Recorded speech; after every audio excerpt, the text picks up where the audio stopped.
Hello students, welcome back to our channel. আজকে থেকে আমরা একটা নতুন সিরিজ তোমাদের জন্য স্টার্ট করতে চলেছি, সেটা হচ্ছে তরুণ স্যার কামব্যাক সিরিজ।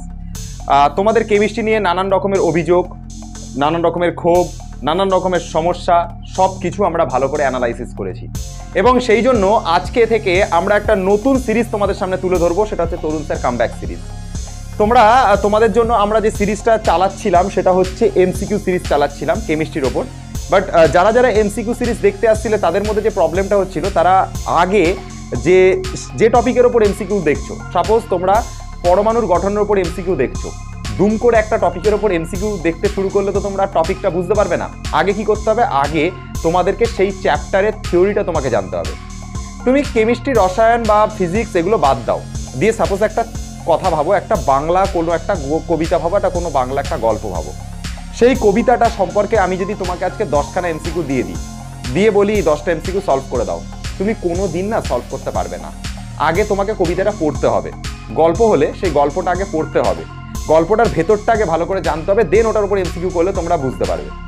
তো তোমাদেরকে যখন আমরা এমসিকিউ সিরিজে পড়াচ্ছিলাম কেমিস্ট্রি, তখন তোমাদের ক্ষেত্রে যে প্রবলেমটা হচ্ছিল, তোমরা ফার্স্টে যে টপিকের ওপর এমসিকিউ দেখছো সেটার আগে যে ব্যাকগ্রাউন্ড, যেটা সাবজেক্টিভ ভিডিও, পরমাণুর গঠনটা আগে তোমাদেরকে ভালো করে দেখা উচিত, আগে ভালো করে পড়ে দেখা উচিত, তারপর তার উপর এমসিকিউ করা উচিত, যেটা তোমরা কেউ করছিলে না, যার জন্য তোমাদের ওপর প্রবলেম শুরু হয়েছিল। সেই প্রবলেম থেকে বাঁচার জন্য আমাদেরও ভুল ত্রুটি হয়, আমরাও ভুল করি, আমরাও মানুষ, আমাদের অনেক ভুল আছে। সেই ভুলটাকে শুধরানোর জন্য আমরা নতুনভাবে আজকে জেগে উঠব। আজকে আমরা তোমাদের জন্য যে সিরিজটা আনবো সেটা হচ্ছে তরুণ স্যার কামব্যাক সিরিজ। তোমাদেরকে পড়াবো হচ্ছে পর্যায় সারণী থেকে। তোমাদেরকে তরুণ স্যার একদম পর্যায় সারণী থেকে ধরে ধরে প্রত্যেকটা জায়গা পড়াবে। আমার মনে হয় প্রতিটা টপিকের ভিডিও তোমরা একদম প্রথম থেকে শুরু করে একদম শেষ পর্যন্ত দেখবে, ভালো করে মনোযোগ সহকারে দেখবে। আমার মনে হয় তোমাদের অসুবিধা থাকার কথা না। লোকে কি করে, একটুখানি দেখে, কেটে কেটে কেটে দেখে নিল, স্যার একটু কোশ্চেন লিখছে বোর্ডের মধ্যে, স্কিপ করে বেরিয়ে গেল। ধরে ধরে দেখো, ব্যাপারটাকে বোঝবার চেষ্টা করো। আমি তোমাদেরকে বলছি, তোমরা একদম প্রথম থেকে শেষ পর্যন্ত যদি একদম ভালোভাবে দেখো, একদম ভালোভাবে যদি দেখো, তবে আমি বলতে পারি তোমাদের এই টপিকের ওপর অসুবিধা থাকবে না, এটা আমার গ্যারেন্টি থাকবে না। তুমি শেষ পর্যন্ত এই ভিডিওটা দেখো, ঠিক আছে? দেখবার পর বুঝতে পারবে যে আমরা নতুনভাবে কেমিস্ট্রিতে কিভাবে জ্বলে উঠেছি।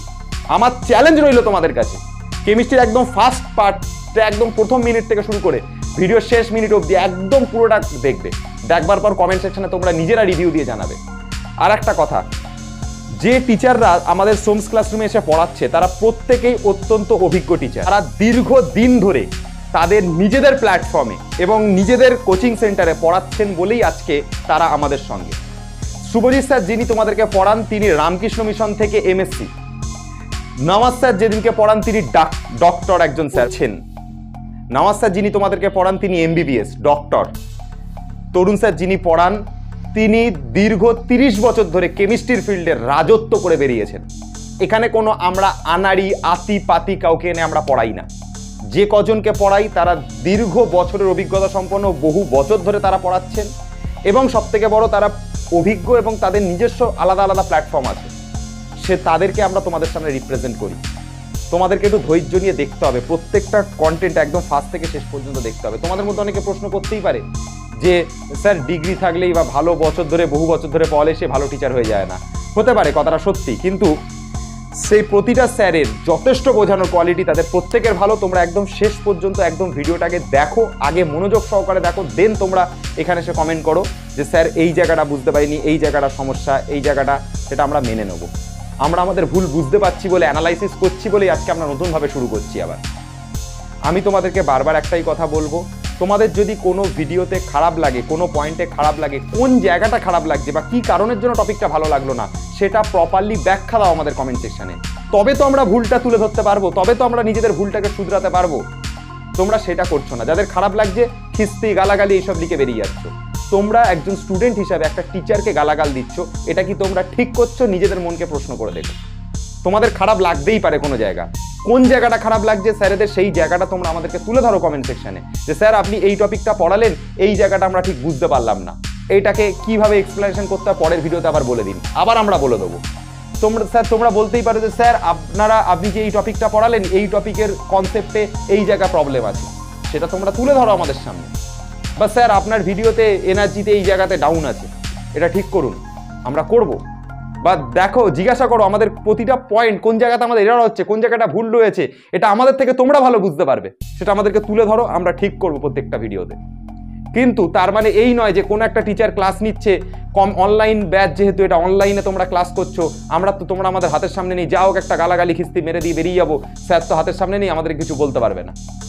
অফলাইনের ক্ষেত্রে হলে তোমরা এই জিনিসটা করতে পারতে না, কিন্তু অনলাইন বলে এই সুযোগটা তোমরা পাচ্ছ, কারণ আজকে থেকে তোমরা আমাদের হাতের থেকে বহুত দূরে রয়েছে। কিন্তু যেহেতু অনলাইন, সেই জন্য, যেহেতু কাছে কেউ নেই, সেই জন্য যা ইচ্ছা একটা বলে দিয়ে বেরিয়ে যেতে পারছে। আমি দেখতে পাচ্ছি সব টিচারদের ভিডিওতে কিছু বাজে স্টুডেন্ট, যারা হয়তো সোমস ক্লাসরুমের সাবস্ক্রাইবার না, হয়তো কোনো চ্যানেলের থ্রুতে এসছে, বা কোনো চ্যানেলের হয়তো প্রমোট করছে, বা কেউ হয়তো দালালি করে পাঠাচ্ছে, পরিষ্কার কথা বলতে আমি কোনো লজ্জা পাই না, তাদের থ্রুতে তোমরা এসে এই জিনিসগুলো করছো। তোমাদের কোথায় ভুল হচ্ছে, আমাদের কোন জায়গাটাতে অসুবিধা হচ্ছে, সেটা তোমাদেরকে তুলে ধরতে হবে যে এই জায়গাটাতে স্যারের ভিডিওতে প্রবলেম আছে, এই জিনিসটা আমাদের ভাল লাগেনি, এই জিনিসটা ঠিক করতে হবে, আমরা চেষ্টা করবো সেগুলোকে ঠিক করা। কিন্তু তার মানে এই না, আমাদের ভুল তোমরা অবশ্যই ধরাবে, কোন জায়গাটা ভুল হচ্ছে অবশ্যই ধরাবে, কিন্তু খিস্তি গালাগালি বা বাজে কথার মাধ্যমে সেটাকে ধরাবে না। এই জায়গাগুলো তোমাদেরকে ঠিক করতে হবে। আশা করি তোমরা এখানে যারা সোমস ক্লাসরুমের ভিডিও দেখছো প্রত্যেকেই ছাত্র, প্রত্যেকেই এই কথাগুলো মেনে চলবে, কারণ সবাই যারা তোমাদের এখানে পড়াচ্ছে তারা দীর্ঘদিন অভিজ্ঞতা সম্পন্ন টিচার। ঠিক আছে? তো এই কথা বলে আমি তরুণ স্যারের ভিডিওটা তোমাদের সামনে তুলে ধরবো। আশা করি পর্যায় সারণীর ভিডিও তোমরা দেখবে এবং তোমাদের কাছে ভালো লাগবে। একদম শেষ পর্যন্ত দেখবে, দেখবার পর কমেন্ট সেকশনে বলবে যে কেমন লেগেছে ক্লাসটা।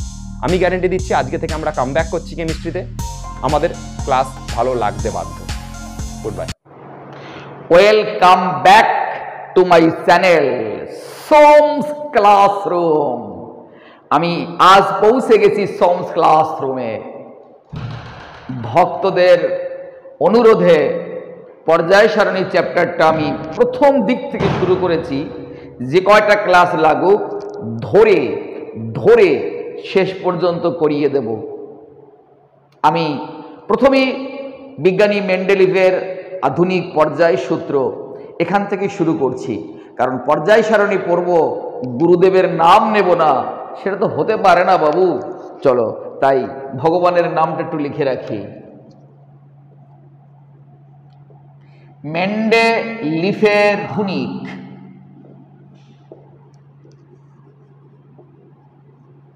পর্যায় সূত্র।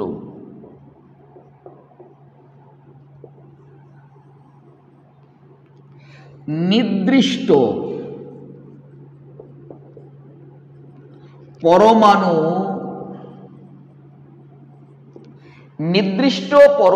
ক্রমাঙ্ক পরপর মৌলগুলোর ভৌত এবং রাসায়নিক ধর্মের পর্যায়ক্রমে পুনরাবৃত্তি হয়।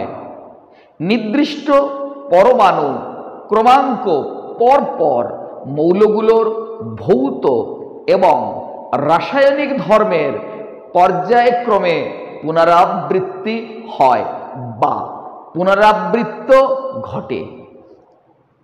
নির্দিষ্ট পরমাণু ক্রমাঙ্ক পরপর মৌলগুলোর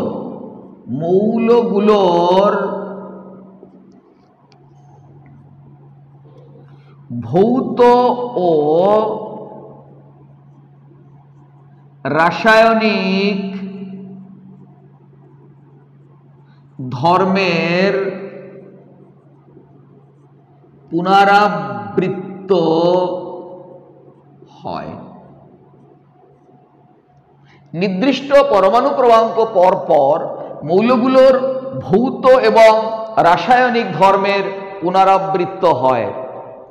কেন স্যার নির্দিষ্ট পরমাণু ক্রমাঙ্ক পরপর মৌলগুলোর ভৌত এবং রাসায়নিক ধর্মের পুনরাবৃত্ত কেন হয়? বাবুরি, একই ইলেকট্রন বিন্যাস ফিরে ফিরে আসে, একই ইলেকট্রন বিন্যাস ফিরে ফিরে আসে ঋতুবৈষম্যের মতো। গ্রীষ্ম, বর্ষা, শরৎ, হেমন্ত, শীত, বসন্ত প্রতি বছরই আসে। প্রতি বছরই দেখবি আমের সময় আম হয়, একই লিচু বারবার ফিরে ফিরে আসে, একই দুর্গাপুজো বারবার ফিরে ফিরে আবার আসে মানুষের জীবনে। তদ্রূপ একই ইলেকট্রন বিন্যাস ফিরে ফিরে আসে আমরা যদি এ পাশে ধরি হায় লি না, কে রুবি শেষে ফেলেছে, এর on S on, 2s on, 3s on, 4s on, 5s on, 6s on, 7s on. S on বারবার ফিরে ফিরে আসছে, শুধু 1s 2s। যেমন সাল 2024, এই বছরের পুজো, পরেরটা 2025 পুজো, তার মানে 24 25 26 হবে, দুর্গাপুজোটা কমন। 1 2 3 এগুলো আলাদা আলাদা হবে, এস অনটা কমন থাকছে সবার জন্য। এই কারণে ইলেকট্রন বিন্যাস ফিরে ফিরে আসার জন্য তাদের ভৌত এবং রাসায়নিক ধর্মের পর্যায়ক্রমে পুনরাবৃত্ত হয় বা পুনরাবৃত্তি ঘটে। বাবুরে, বুঝতে পেরেছ কেমিস্ট্রিটা কোথায়? এখানেই কেমিস্ট্রি। আধুনিক দীর্ঘ পর্যায় সারণীতে আধুনিক দীর্ঘ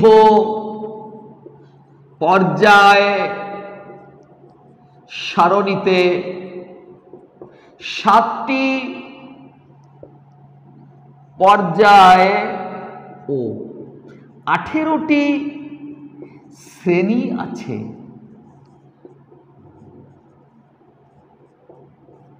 আধুনিক দীর্ঘ পর্যায় সারণীতে 7টি পর্যায় এবং 18টি শ্রেণী আছে। এছাড়াও পর্যায় সারণীকে 4টি ব্লকে ভাগ করা হয়, 4টি ব্লক। এছাড়াও পর্যায় সারণীকে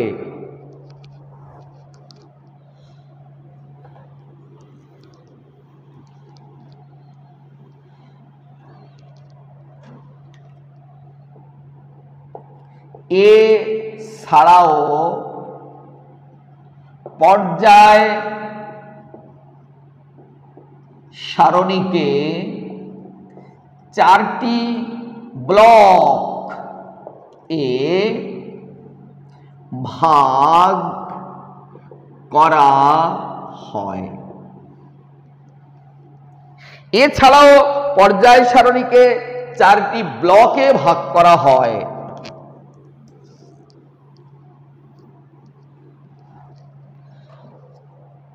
নাম্বার 1 এস ব্লক মৌল, নাম্বার 2 পি ব্লক মৌল, নাম্বার 3 ডি ব্লক মৌল, নাম্বার 4 এফ ব্লক মৌল। 4টি ব্লক, অরবিটাল 4টি, জি যদি আমরা না ধরি, S P D F G. G এখনো বাস্তব ক্ষেত্রে ইলেকট্রন বিন্যাসে আসেনি। একবার আইআইটিতে একটা প্রশ্ন এসেছিল, যদি জি অরবিটাল হতো সেখানে কতগুলো ইলেকট্রন থাকতে পারে। সেখান থেকেই সবাই ওই যদি কথাটা তুলে দিয়েছে, জি অরবিটালে কতগুলো ইলেকট্রন থাকতে পারে। বাস্তবে জি আমাদের মধ্যে এখনো এসে পৌঁছায়নি। ইলেকট্রন বিন্যাস করার পরে শেষ ইলেকট্রন বিন্যাস করার পরে শেষ ইলেকট্রন যে অরবিটালে প্রবেশ করে মৌলটি সেই ব্লকভুক্ত হয়। ইলেকট্রন বিন্যাস করার পর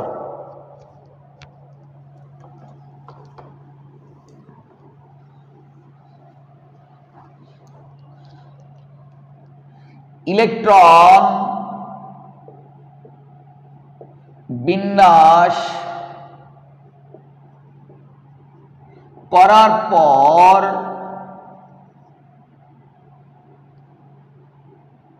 মৌলটির শেষ ইলেকট্রন যে অরবিটালে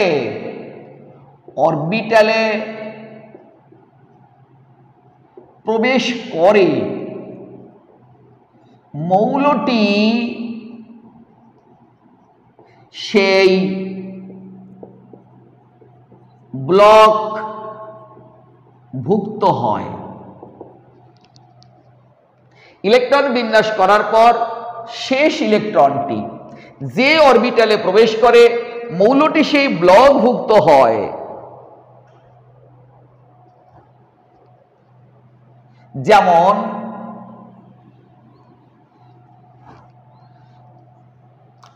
potassium 19, 1s2, 2s2, 2p6, 3s1, 3p6, 4s1। শেষ ইলেকট্রনটা এস অরবিটালে প্রবেশ করেছে, তাই এটা হবে এস ব্লক ভুক্ত। এরকম এস ব্লক ভুক্ত। Phosphorus 15, 1s2, 2s2, 2p6, 3s2, 3p3। শেষ ইলেকট্রনটা পিতে, শেষ ইলেকট্রনটা পিতে এসেছে, পিতে এসেছে, তাই এটা পি ব্লক ভুক্ত।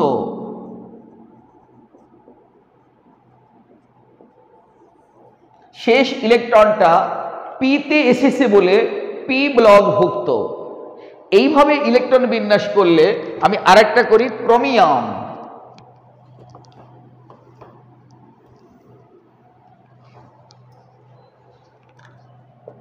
Chromium 24, 1s2, 2s2, 2p6, 3s2, 3p6, 3d5, 4s1।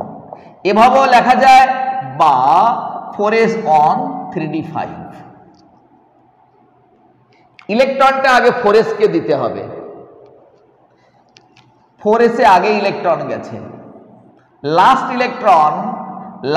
Electron D তে গেছে, তাই এটা হবে ডি ব্লক। শেষ ইলেকট্রনটা ডি তে গেছে, 3d 4s, 4s 3d, both আর কারেক্ট। ইলেকট্রনটা শেষ ইলেকট্রনটা এস অরবিটালে গেছে, সরি ভুল বললাম, শেষ ইলেকট্রনটা ডি অরবিটালে গেছে, তাই এটা ডি ব্লক ভুক্ত। এইভাবেই ব্লকটা নির্বাচন করা হয়।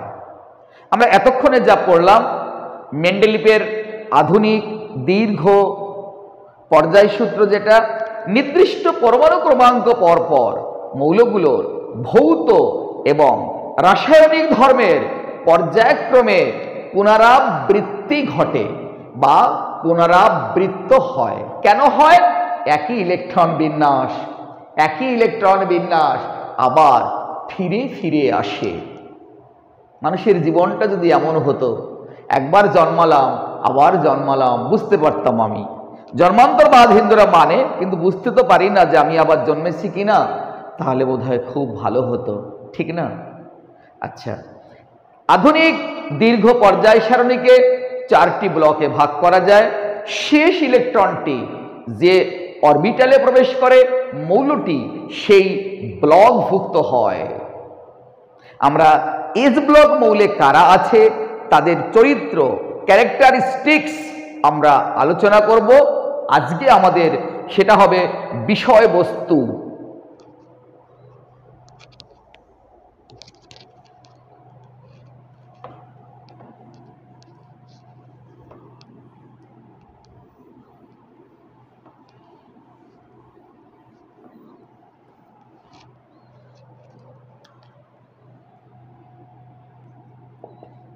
এসটা ছোট হাতেরও লিখতে পারো, এসটা বড় হাতেরও লিখতে পারো।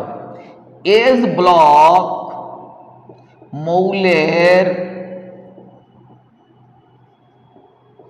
বৈশিষ্ট্য।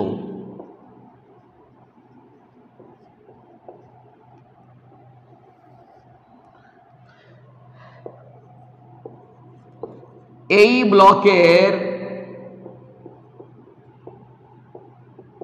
মৌলসমূহের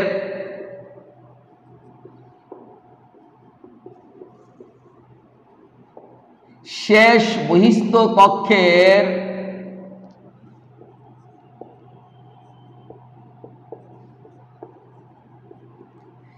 ইলেকট্রন বিন্যাস ns 1 থেকে 2, n ইকুয়াল টু 1 থেকে 7 পর্যন্ত। এটা এস ব্লক। এরা হাইড্রোজেন এখানে বিরিয়ানি, মোগলাই, কাবাব সরিয়ে বাটিতে রাখো। এটার লাস্টে 2s2, এটার লাস্টে 3s2, এটার লাস্টে 4s2, এটার লাস্টে 5s2, এটার লাস্টে 6s2, এর লাস্টে 7s2।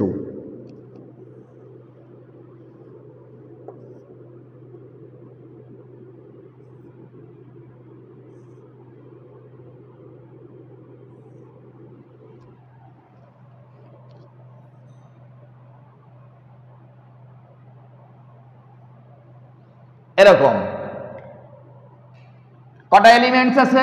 1টা 2টো 3টে 4টে 5টা 6টা 7টা। এখানে 6টা আছে, 7টা 6টা। এরা হচ্ছে এদের হাইড্রোজেন বাদে, এটা তো দুষ্টু মৌল। দুষ্টু মৌল কেন স্যার? হাইড্রোজেনকে দুষ্টু মৌল বলা হয় কেন? হাইড্রোজেন একবার এই ক্ষার ধাতুর সঙ্গে বসে, আরেকবার হ্যালোজেনের সঙ্গে বসে। দুটো বলারই বসারই ওর ক্যারেক্টারিস্টিক্স আছে। কেন স্যার? কারণ হাইড্রোজেনের ইলেকট্রন বিন্যাসে 1s1। ও একটা ইলেকট্রন দান করে H+ হতে পারে, একটা ইলেকট্রন দান করে পুরো নিঃস্ব হয়ে গেল। হাইড্রোজেন একটা ইলেকট্রন দান করে পুরো নিঃস্ব হয়ে গেল, তখন হাইড্রোজেন একদম নিঃস্ব হয়ে গেল, H+ গঠন করলো। এরাও তো K+ গঠন করে, Li+ গঠন করে, এদের মতো হয়ে গেল। তাহলে তখন বলল তোমরাও ইলেকট্রন দান করতে পারো একটা, আমিও একটা ইলেকট্রন দান করতে পারি, আমি তোমাদের দলে থাকবো। চালাকিটা দেখো। এই কারণে তখন হাইড্রোজেনকে বলা হয় ক্ষার ধাতুর মধ্যে ধরা হলো। আচ্ছা, এইবার হাইড্রোজেন যদি একটা ইলেকট্রন গ্রহণ করে তখন কি হয়ে যাবে? 1s2 অ্যাকর্ডিং টু হিলিয়াম, নিষ্ক্রিয় গ্যাস হয়ে যাবে।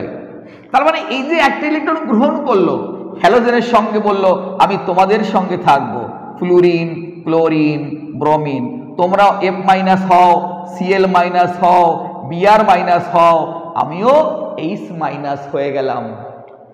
তুমি যেমন F- হয়ে ফ্লুওরাইড আয়ন গঠন করো, আমিও Cl- হয়ে ক্লোরাইড গঠন করো, আমিও H- হয়ে হাইড্রাইড আয়ন গঠন করব।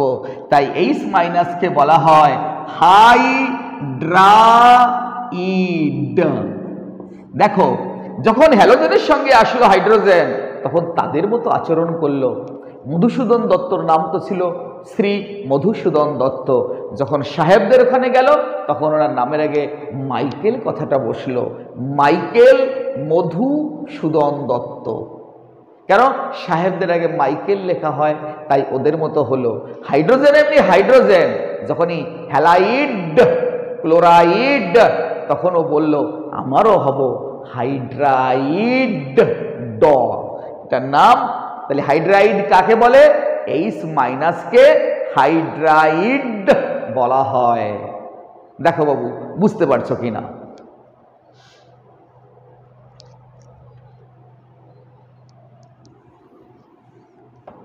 আচ্ছা, এবার ইলেকট্রন বিন্যাস 1, 1s, 2s, 3s, 4s। তার মানে এস এর আগে শতকীয়া 1, 2, 3 বসবে, তাই আমরা n লিখে দিলাম। n এর মান 1 to 7 অবধি হতে পারে। এই যে 7-এ শেষ হয়েছে, 7 শেষ হয়েছে। এসে দুটো ইলেকট্রন ধরে, এসে একটা ইলেকট্রন যখন ধরে তখন তারা প্রথম শ্রেণী, এসে যখন দুটো ইলেকট্রন ধরে তখন তারা দ্বিতীয় শ্রেণী। তাই এটা লিখেছি 1 থেকে 2, এই টানটা মানে থেকে, 1 থেকে 2 অবধি। এদেরকে বলা হয় ক্ষার ধাতু, ক্ষার ধাতু। আর এদের নাম হলো ক্ষারীয় মৃত্তিকা, ক্ষারীয় মৃত্তিকা ধাতু, এদেরকে বলা হয় ক্ষারীয় মৃত্তিকা ধাতু, আর ওদেরকে বলা হয় ক্ষার ধাতু। তাই এটা ওদের সাধারণ ইলেকট্রন বিন্যাস। 2 নম্বর পয়েন্ট, এরা প্রত্যেকেই তীব্র ধাতু। বাবু ধাতু কাকে বলে? যারা ইলেকট্রন দান করতে পারে তাদেরকে ধাতু বলে। কারা ইলেকট্রন দান করতে পারে? যাদের শেষ বহিস্থ কক্ষে 1টা 2টো বা 3টে ইলেকট্রন থাকে তারা দান করতে পারে। 1টা ইলেকট্রন দান করা ইজিয়েস্ট। একটা যারা ইলেকট্রন দান করে তার নিকটতম নিষ্ক্রিয় গ্যাসের ইলেকট্রন বিন্যাস লাভ করতে পারে, তাই তারা ইলেকট্রন দান করে। যেমন প্রথমেই আমরা ধরলাম লিথিয়াম। লিথিয়ামের পরমাণু ক্রমাঙ্ক 3। তার মানে ও যদি 1টা ইলেকট্রন দান করে দেয় তখন হয়ে যাবে ওর ইলেকট্রন সংখ্যা 2, হিলিয়ামের মতো নিষ্ক্রিয় গ্যাস, তাই ও 1টা ইলেকট্রন দান করবে। সোডিয়ামের 11, একটা দান করলে হবে 10, নিয়নের মতো। পটাশিয়ামের 19, একটা দান করে 18 হয়ে যাবে। তাহলে ইলেকট্রন দান তারাই করে যারা দান করে তার নিকটতম নিষ্ক্রিয় গ্যাসের ইলেকট্রন বিন্যাস লাভ করে, তারা ইলেকট্রন দান করতে পারে। আচ্ছা, এইবার দেখো, একটা ইলেকট্রন দান করাটা ইজিয়েস্ট। তোমার একটা বন্ধু, তোমরা একসঙ্গে হেঁটে যাচ্ছ, বন্ধুটা বলছে দেখো দোস্ত একটা টাকা হবে। আরে 1টা টাকা, তুমি জানো তোমার পকেটে 1 টাকাও নেই, তবু তুমি এবার এই পকেট খুঁজবে, এবার ওই পকেট খুঁজবে, কেন? 1 টাকা তো। তাই 1টা ইলেকট্রন দান করা খুব ইজিয়েস্ট। পরের দিন তোমার বন্ধু বলবে দেখতো দোস্ত তোর পকেটে 100 টাকা হবে। আজকে জানো তোমার পকেটে 100 টাকা কেন 500 টাকা চাইলেও আছে, তুমি কিন্তু খুঁজবে না। বেশি টাকা দান করাটা কঠিন, তাই বেশি ইলেকট্রন দান করাটা কঠিন, 1টা ইলেকট্রন দান করাটা তোমার পক্ষে সহজ। তাই যাদের ইলেকট্রন 1টা ইলেকট্রন দান করেই নিষ্ক্রিয় হয় তারা সহজেই ইলেকট্রন দান করে দেয়। যারা 2টো ইলেকট্রন দান করে নিষ্ক্রিয় হয় তারাও পারে, 3টে একটু কঠিন হয়ে যায়, তারপরে সাধারণত আর দান করে না।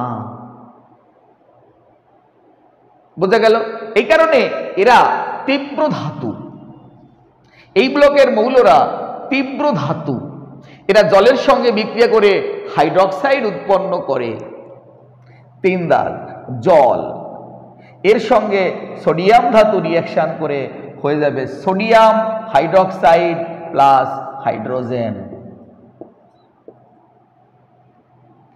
জলের সঙ্গে বিক্রিয়া করে হাইড্রক্সাইড বা ক্ষার উৎপন্ন করে বলে এদেরকে বলা হয় ক্ষার ধাতু। খ্যাপারে ভালো করে দেখো, এদেরকে ক্ষার ধাতু বলা হয়। এরা 1টা ইলেকট্রন দান করে, এরা 2টো ইলেকট্রন দান করে। এইবার দেখো 3টে হলো। 4 নম্বর পয়েন্টে লিখব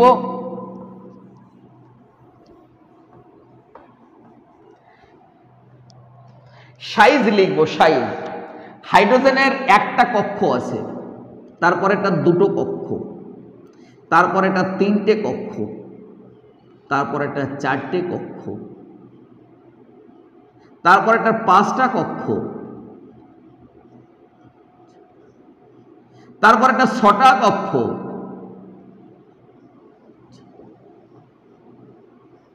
তারপর এটা 7টা কক্ষ। ধীরে ধীরে সাইজ বড় হচ্ছে। 1 2 3 4 5 6 7। হাইড্রোজেন হাইলিনা কে রুবি শেষে ফেলেছে। উপর থেকে নিচের দিকে গেলে আকার বড় হয়, আকারটা বড় হয়ে যায়, একটা করে কক্ষ বাড়তে থাকে। তাহলে সিজিএমের আকারটা বড়, তার থেকেও ফ্রান্সিয়াম আরো বড়। দূরত্ব বাড়ছে, কেন্দ্রে থাকে নিউক্লিয়াস, এখানে নিউক্লিয়াস থাকে, এখানে শেষ বহিস্থ কক্ষের ইলেকট্রন। প্রত্যেকের একটা কাজ আছে। এই পৃথিবীতে তুমি জন্মেছো, তোমার একটা কাজ আছে। আমার কাজ কি? আমি সারাদিন যা পারি একটু কেমিস্ট্রি পড়াতে পারি, আর কিচ্ছুই করি না। যে রাজমিস্ত্রি কাজ করে সে ওই কাজই সারাদিন ধরে করছে। নিউক্লিয়াসের কাজ সারাদিন শুধু ইলেকট্রনকে টেনে ধরে ঝুলে পড়ে আছে। ইলেকট্রনের কাজ ভন ভন করে ঘুরছে। বাবুরে, প্রত্যেকটা জিনিসের একটা কাজ আছে। সূর্য সবসময় যেন স্থির, সানশাইন, রশ্মি আমাদের বিতরণ করছে। কেমিস্ট্রি কোথায় বাবু? দিল সে ফিল করো। এইবার দূরত্ব বেড়ে গেলে আকর্ষণ কমে যাবে। দূরত্ব বেড়ে গেলে নিউক্লিয়াসের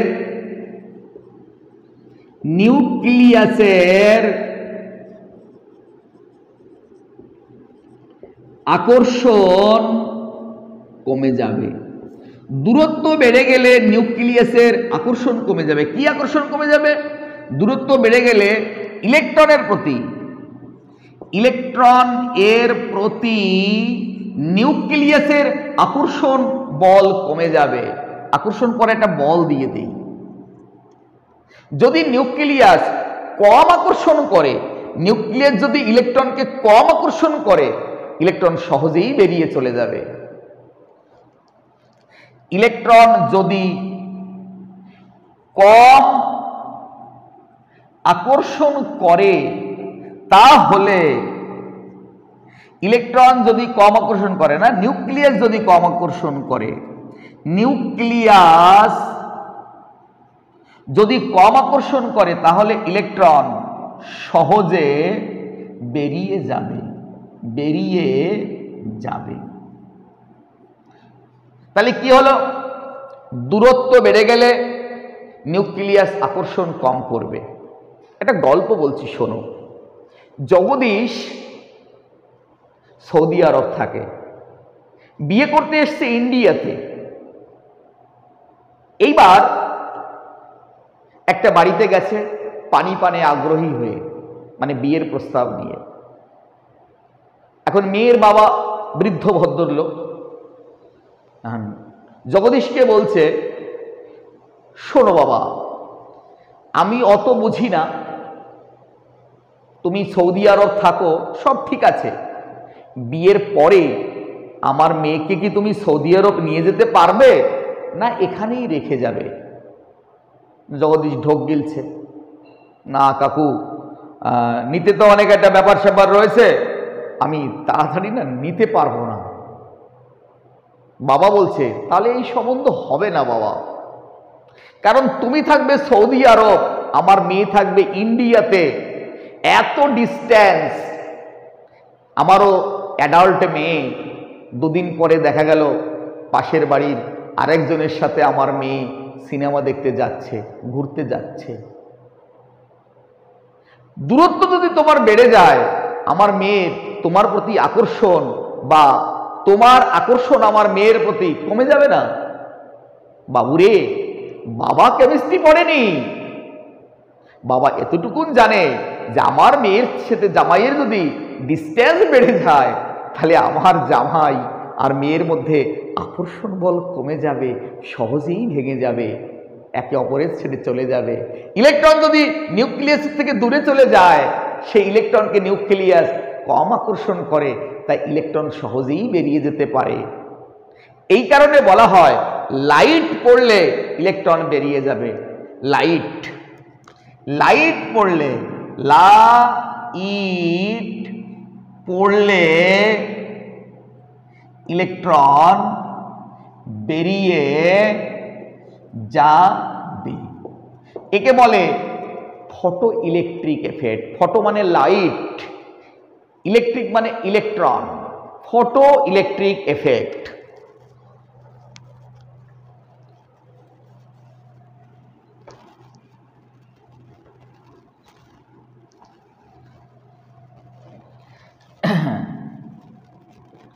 ফটো ইলেকট্রিক এফেক্ট। তাহলে ফটো ইলেকট্রিক ইফেক্টের কার্যকারিতা বেশি কোথায়? নিচের দিকে, ইলেকট্রনটা সহজে বেরিয়ে যাবে। তাই ডাউন দ্য গ্রুপ, নিচের দিকে গেলে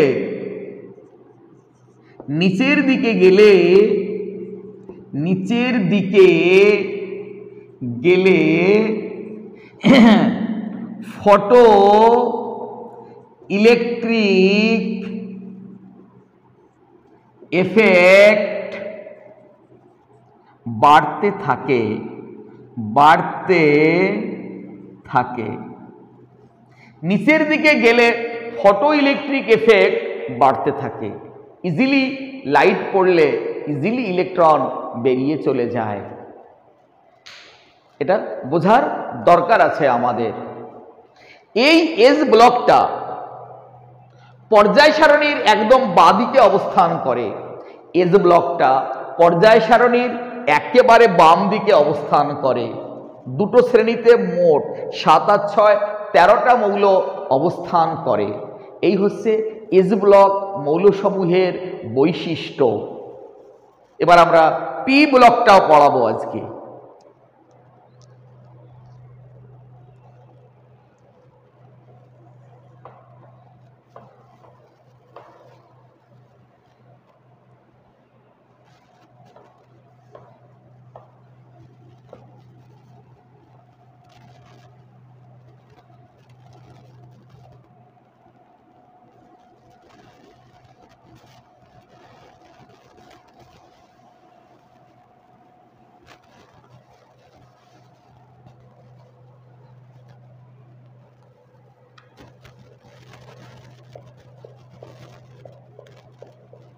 পি ব্লক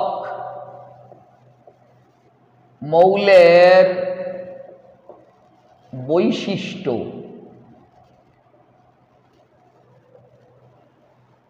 এদের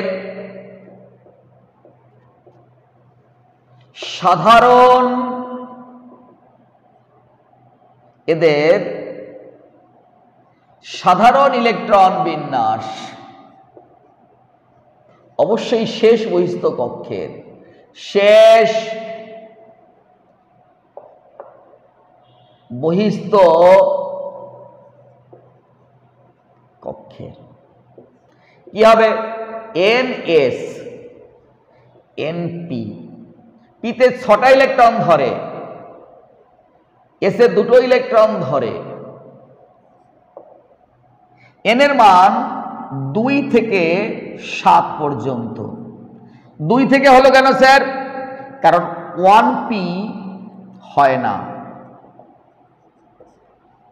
1p এটা হচ্ছে n এর মান, এটা হচ্ছে l এর মান। n এর মান 1 আর p মানেও 1, l এর মানও 1। আবার n এর মানও 1। 1p যদি হতো 1p, n এর মানও 1, p এর মানও 1, p মানে তো 1ই, তাহলে এই n আর l এর মান সমান সমান এটা হবে না। বাবার বয়স আর সেলের বয়স কখনো একই হয়? সম্ভব না। এই কারণে 2 থেকে শুরু হবে। এই পিতে 5টা ইলেকট্রন থাকে বলে পি ব্লকে 5টা মাত্র গ্রুপ আছে। সরি, পিতে 6টা ইলেকট্রন থাকে। অবস্থা কি? পিতে 6টা ইলেকট্রন থাকে বলে পিতে 6টা গ্রুপ আছে। আচ্ছা, এর তখন এস কার্যকরী হবে না, পিতেই আমরা দেখব। কিন্তু এর শেষ বহিস্থ কক্ষ মানে এস আর পি দুটো একসঙ্গে। এস যখন ছোট ছিল মানে একা একা থাকতো, একটু বড় হয়েছে মানে পি ব্লক, দুজন লাগে। বাবুরে, বড় হয়ে গেলে একা একা থাকতে ইচ্ছে করে না, মনটা করে। বড় হয়ে গেলে একা একা থাকতে ইচ্ছে করে না, তখন দুজন লাগে। তাই পি ব্লকে এস এবং পি দুজন একসঙ্গে থাকবে, জুটি বেঁধে, অজয়িত। চলো এবার এই ব্লকের মৌলগুলোকে আমরা একটু লিখব।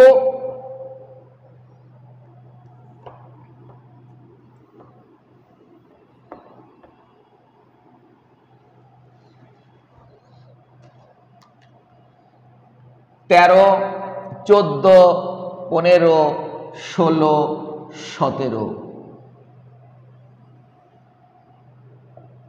18।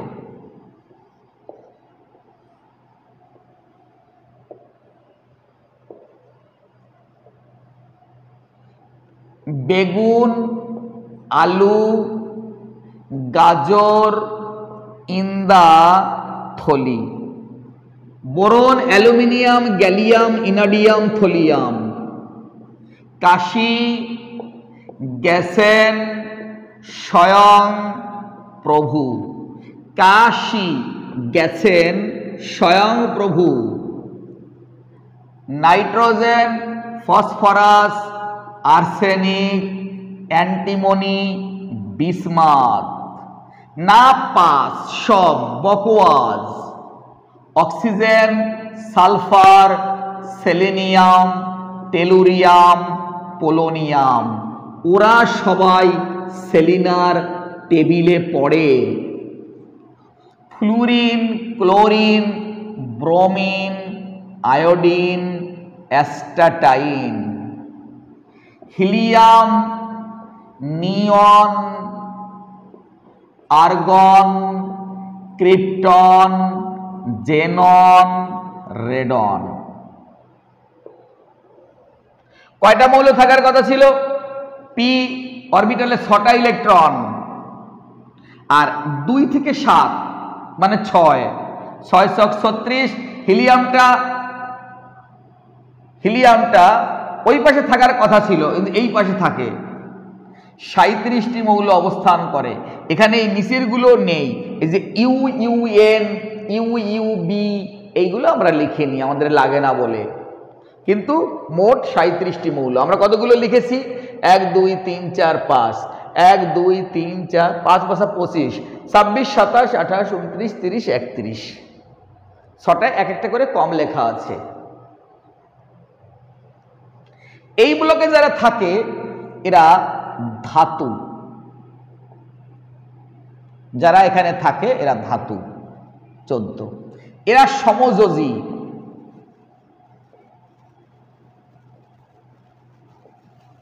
নাইট্রোজেনে যারা থাকে এরা নিক্টোজেন বলে এদেরকে। নিক্টোজেন। এদেরকে বলা হয় চ্যালকোজেন। চ্যালকোজেন। এদেরকে বলা হয় হ্যালোজেন। হ্যালোজেন। এদেরকে বলা হয় নিষ্ক্রিয় গ্যাস। নিষ্ক্রিয় গ্যাস। এদের মধ্যে এ গ্যাসীয়, গ্যাসীয় এটা লিকুইড, এটা সলিড, কঠিন, সলিড। তার মানে 3টি দশার মৌলরা এখানে অবস্থান করে। আর্সেনিক, অ্যান্টিমনি, বিসমাথ, এই 3জন ধাতু কল্প। ধাতু কল্প। ধাতু নয়, ধাতুর মতো আচরণ করে, কল্পনায় ধাতু, ধাতু কল্প বলা হয়। আর এরা তো ধাতু বলা আছে। এই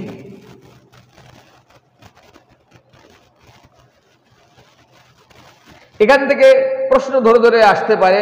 চ্যালকোজেন, অক্সিজেন, নিক্টোজেন, নাইট্রোজেন ধাতু এরা।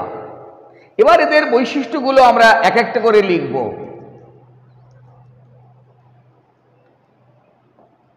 তার মধ্যে একটা বড় কথা বলার আছে বাবু সবাইকে। আমরা যখন এস ব্লক পড়েছিলাম ওরা সবাই ধাতু। আমরা যখন ডি ব্লক পড়ব ওরা সন্ধিগত মৌল। আমরা যখন এফ ব্লক পড়ব ওরা ওখানে ল্যান্থানাইড এবং অ্যাক্টিনাইড মৌল। আমরা যখন পি ব্লক পড়ছি, এটা পি ব্লক। পি ব্লকের মধ্যে ধাতু, নিক্টোজেন, চ্যালকোজেন, হ্যালোজেন, নিষ্ক্রিয় গ্যাস, ধাতুকল্প অবস্থান করে। এত প্রজাতির মৌল তবু একই ব্লকে থাকে, যেন বিবিধের মাঝে ঐক্য ভারতবর্ষ। যেন বিবিধের মাঝে ঐক্য।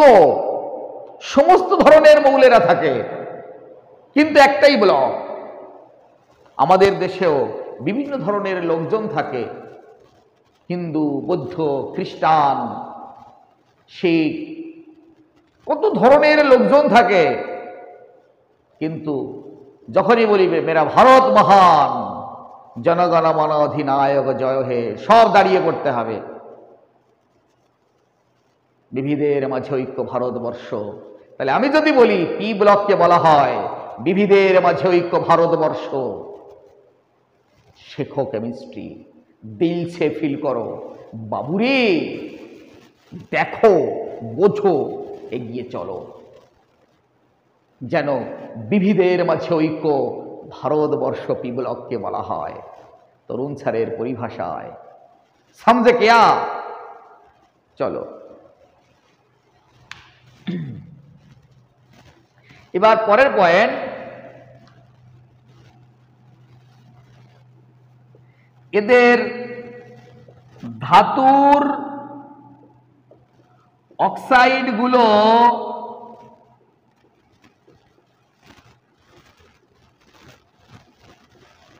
উভধর্মী। এদের ধাতুর অক্সাইড গুলো উভধর্মী। যেমন B2O3, Al2O3, যেমন B2O3, Al2O3 ইত্যাদি। আমরা জানি ধাতুর অক্সাইড ক্ষারকীয়, অধাতুর অক্সাইড আম্লিক, কিন্তু এদের অক্সাইড উভধর্মী। এরা তীব্র ধাতু না, ধাতু তারাই যাদের একটা বা দুটো ইলেকট্রন থাকে। যত বাম দিকে যাওয়া হয় তত ধাতু, যত ডান দিকে যাওয়া হয় অধাতু। এরা সেই বর্ডার লাইনে রয়েছে যার এই পাশে সবাই অধাতু আর এর এই পাশে সবাই ধাতু। তার মানে ধাতব ধর্ম কমতে কমতে এখানে এসে ধাতব ধর্ম চূড়ান্ত পর্যায়ে কমে গেছে। তাই ওদের অক্সাইড একবার ক্ষারকীয় হয়ে যাচ্ছে, ওদের অক্সাইড একবার আম্লিক হয়ে যাচ্ছে। দুই রকমই ক্যারেক্টার দেখা যাচ্ছে। স্ট্রং পার্সোনালিটি না হলে যা হয়, যেমন যে মানুষের স্ট্রং পার্সোনালিটি নেই, একটা ছাত্র তরুণ স্যারের কাছে পড়ে, যাচ্ছে হেঁটে, একটা বন্ধুর সাথে জিজ্ঞেস, সেই বন্ধুটির ভালো ছাত্র, ওর থেকে, কার কাছে পড়িস? তরুণ স্যারের কাছে। তোর মাথা খারাপ হয়ে গেছে, তরুণ স্যারের কাছে পড়িস? উনি কেমিস্ট্রির কিছু বোঝে। তাহলে কোথায় পড়বো ভাই? বলে চল আমার যে স্যারের কাছে পড়ি সেখানে চল। তাহলে আমার যে ছাত্রটা পড়তো তার উইক বেস, ল্যাক পার্সোনালিটি বলে ওর কথা অনুযায়ী ওর স্যারের কাছে পড়তে চলে গেল। তাহলে এই ধাতুগুলোরও ধাতব বেসটা ল্যাক আছে, তাই কখনো ক্ষারকীয় কখনো আম্লিক। তাই উভধর্মী ক্যারেক্টার দেখা যায়। উভধর্মীকে ইংলিশে বলা হয় অ্যাম্ফোটারিক বিহেভিয়ার। অ্যাম্ফোটারিক শব্দটা এসছে অ্যাম্ফিবিয়া থেকে। অ্যাম্ফিবিয়া থেকে, অ্যাম্ফিবিয়া মানে উভচর, ব্যাং ব্যাং, বুঝলে তো? চলো 2 নম্বর পয়েন্ট গেল।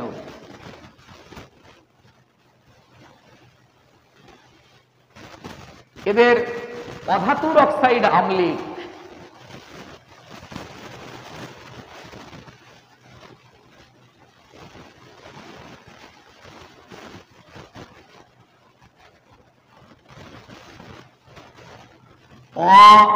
অধাতুর অক্সাইড আম্লিক।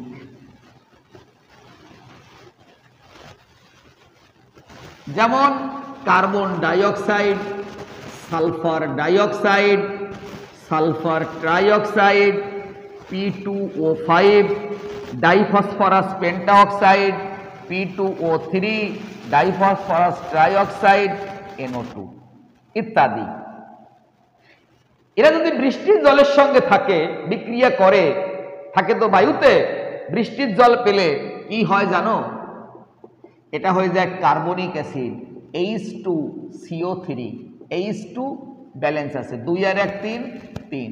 এ জলের সঙ্গে বিক্রিয়া করে উৎপন্ন হয় H2SO3, জলের সঙ্গে বিক্রিয়া করে উৎপন্ন হয় H2SO4, জলের সঙ্গে বিক্রিয়া করে উৎপন্ন করে H3PO4। ব্যালেন্স করো। জলের সঙ্গে বিক্রিয়া করে উৎপন্ন করে 2H3PO3। ফসফরাস অ্যাসিড জলের সঙ্গে বিক্রিয়া করে উৎপন্ন করে HNO2 যোগ HNO3, এটা করে। 2 দিয়ে করে দাও ব্যালেন্স, তাহলে কত হবে? 2 দুগুণে 4 1 5। এই যে এরা হচ্ছে আম্লিক অক্সাইড, আম্লিক অক্সাইড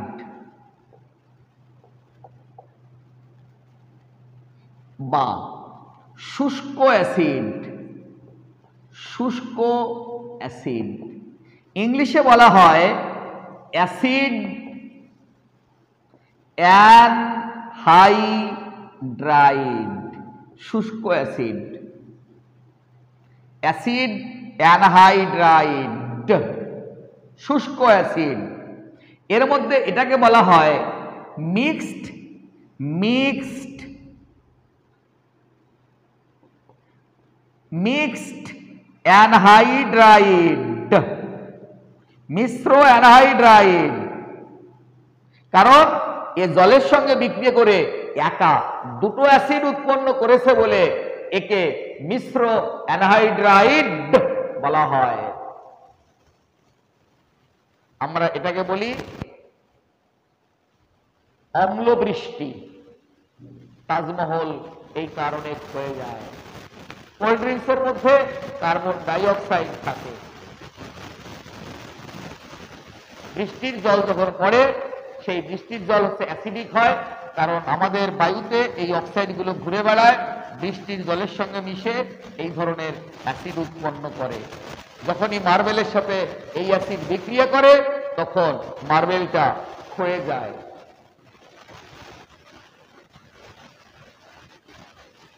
দেখে নাও ভালো করে। একে বলা হয় আম্লিক অক্সাইড বা শুষ্ক অ্যাসিড, মানে জল বেরিয়ে হয়েছে, ইংলিশে বলে অ্যাসিড অ্যানহাইড্রাইড। অ্যানহাইড্রাইড মানে শুষ্ক, মিক্স অ্যানহাইড্রাইড।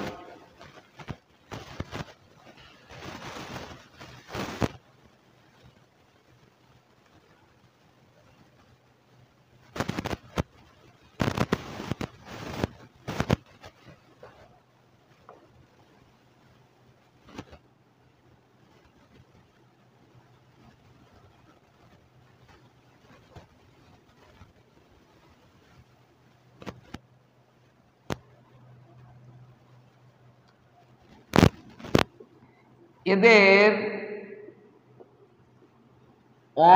অধাতুর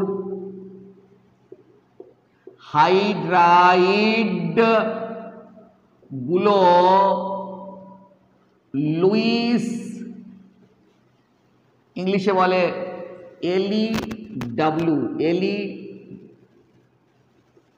LEWIS, লুইস ক্ষারকীয়।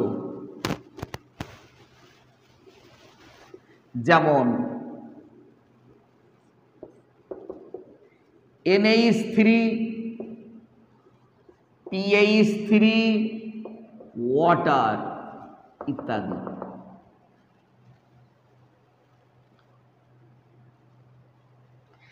কিভাবে লুইস ক্ষারকীয় হয়? এই অ্যামোনিয়ার গঠনটা হলো এরকম।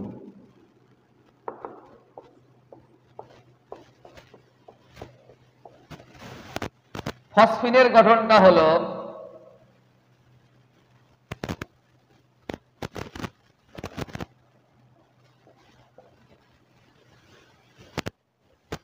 জলের গঠনটা হলো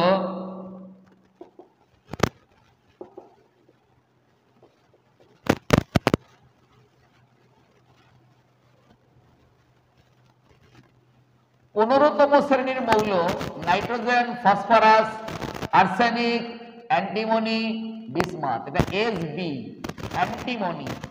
16তম শ্রেণীর মৌল oxygen, sulphur, selenium, tellurium, polonium.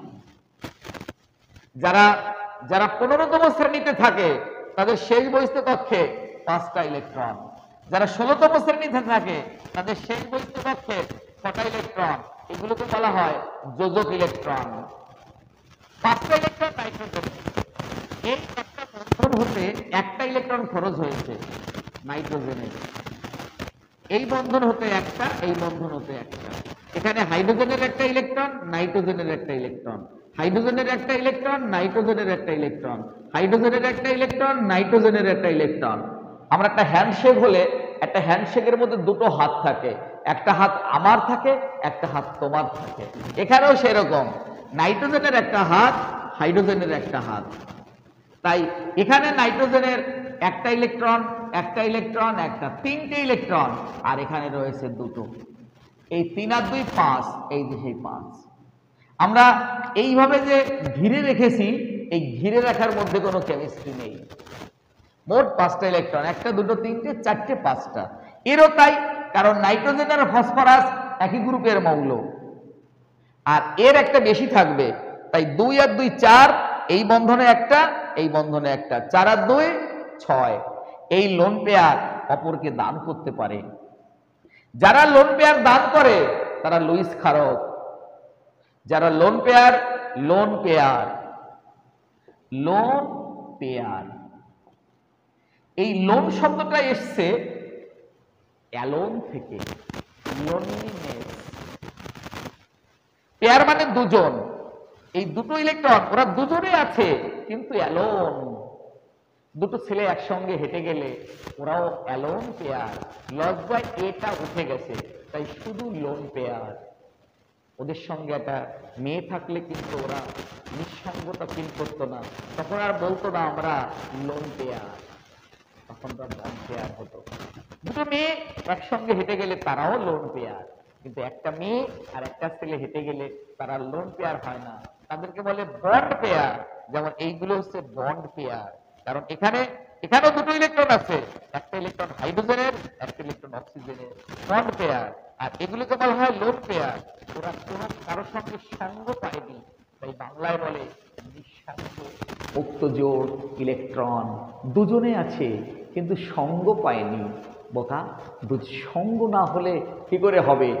নিঃসঙ্গ থেকে যাবে, সঙ্গ পেতে হবে। তো সঙ্গ পেলে তাকে আমরা বন্ড পেয়ার বলবো, বন্ধন যুগল ইলেকট্রন।